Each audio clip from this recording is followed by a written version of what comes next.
ঈদের আগে দারুণ সুখবর। সরকারি চাকরিজীবীদের জন্য আসছে টানা প্রায় ৮ দিন ছুটি। বিস্তারিত জানতে আপনি অবাক হবেন। আসন্ন পবিত্র ঈদুল আজহা উপলক্ষে সরকারি ছুটিতে আসতে পারে বড় সুযোগ। সরকারি তালিকা অনুযায়ী ২৬ মে থেকে ৩১ মে পর্যন্ত ঈদের ছুটি নির্ধারিত রয়েছে। এর মধ্যে ২৬ ও ৩১ মে নির্বাহী আদেশে অতিরিক্ত ছুটি ঘোষণা হতে পারে।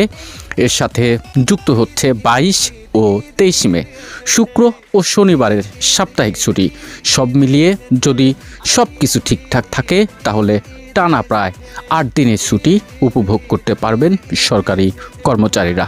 জ্যোতিষ বিজ্ঞানীদের মতে ২৬ মে আরাফাত দিবস এবং ২৭ মে মধ্যপ্রাচ্যে ঈদ হওয়ার সম্ভাবনা রয়েছে। সেই হিসেবে বাংলাদেশে ২৮ মে ঈদুল আজহা উদযাপিত হতে পারে।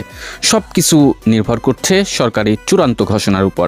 আপনি কি প্রস্তুত এই লম্বা ঈদের ছুটির জন্য?